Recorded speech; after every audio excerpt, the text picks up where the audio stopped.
rejoice in giving. So he was told to give. So what did he do? He thought for a long time. Kitna dena? 1 trillion, 1 billion, 1 billion. For Bill Gates, why? And 1 billion is like for me, 1 rupee. So he gave 1 rupee. And he made a big fuss about it, doing charity. What charity? He gives you money, but it comes back to his company. So after some years, there was a study done on Bill Gates' charity, which is published in the Lancet, a medical journal, which says what horrible man he is. If he gives 1 rupee, he gets back 10 rupees for his company. This man, see, there are people, there was another rich man who could buy Bill Gates. He didn't know that. His name is Warren Buffett. He's the chairman of 43 companies, but he doesn't have a single company meeting. When he selects a CEO for the company, he thinks for 1 month. Once he selects the CEO, the next he sees him or contacts him after 1 year with a letter. He says, "Dear so-and-so, see that you don't lose money for your shareholders. 2, if possible, improve that. 4, do your duty." Warren, that's all. He has not met any one of his CEOs. And he is the richest man. He was till very recently. Now Bill Gates has become richer. Howard Hughes is also like that. No, Bill Gates, so Warren Buffett one day calls Bill Gates for an appointment. His secretary says, "No, he's so busy. Next 6 months you can't see him." He says, "I just want 2 minutes, just want to see his face." He said, No, it's not possible. He's so busy. Then he says, "Can I talk to him?" She says, "No, you can't talk to him." So the old man one day goes to his office, straight away goes to his office and walks into the office. And he says, he didn't know who he was. And he said, "I just want 1 minute of your time," he said. "Okay." Bill Gates was upset, but he said, "Okay, sit down." He said, "I don't want to even sit down. I've just got a check. You are supposed to be doing a lot of charity. I want to give something to your charity, but don't put my name." Bill Gates gave 1 billion. This fellow gave a check for 37 billion. Bill Gates was almost about to collapse. Then he stood up and made him sit down, talked to him for 5 hours. Then he told him, "Don't put my name, don't do anything. You just do some good things to society." That's the difference between a true philanthrope and a man who behaves like a philanthrope. So that is how society runs. Now come back to our drugs. What happens? Once you take any drug in its natural form, the body immediately says, "This is mine. I know. My grandfather has eaten it. It's like rice or it's like wheat." So it is immediately taken in. So the MIT study or the mitochondrial chip study showed that it is the body's intelligence and the energy that runs the system and not the drugs. And all that the modern drugs could do is ADR, adverse drug reactions. The biggest killer of mankind today is not a gun. It's not a plane falling down. You would be surprised in America alone, whose population is little over the population of probably Nagpur. Not Nagpur. 300 million, around less than 300 million.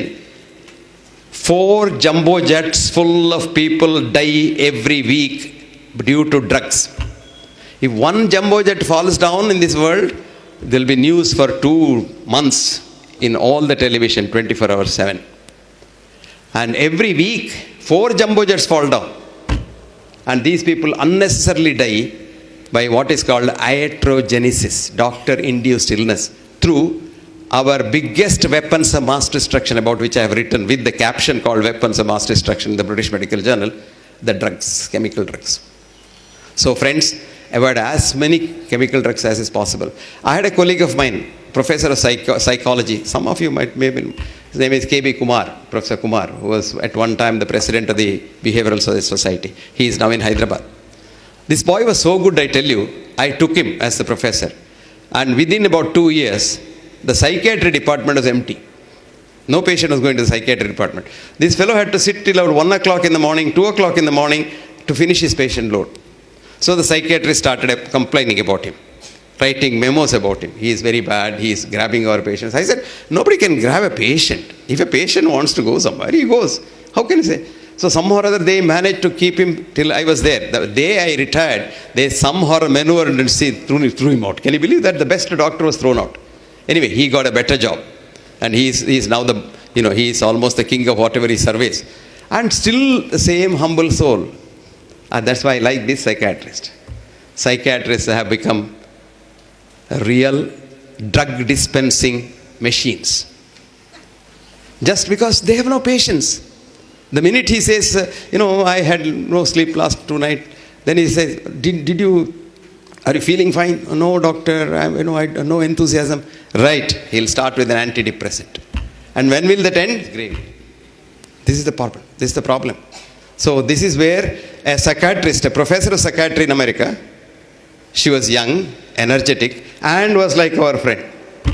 She wrote a book called Dementia, a drug-induced crime on mankind by doctors. And she published this book. Her name is Grace Elizabeth Jackson. She was thrown out of the medical college. She was in the Naval Medical College as the professor of psychiatry. She was thrown out of the Navy. She was thrown out of the medical college, thrown on the road. But this book is getting her millions of dollars, and she's invited all over the world to lecture. And her lecture fees is such that, one lecture she can, 10 months salary comes in one lecture.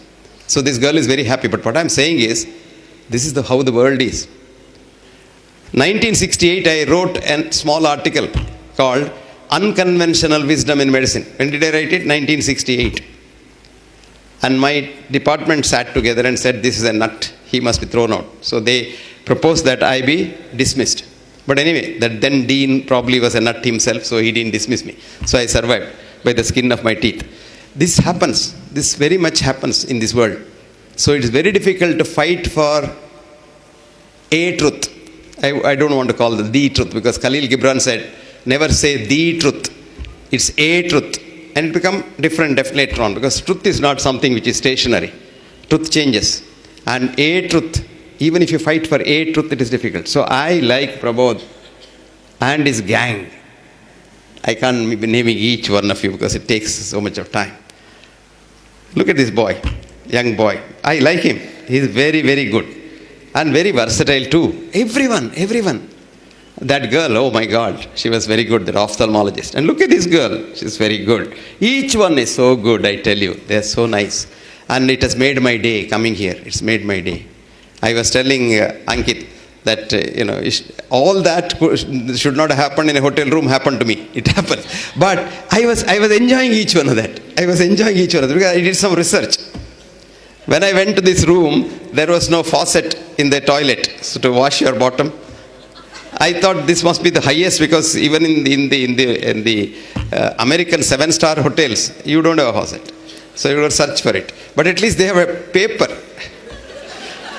You don't know about that?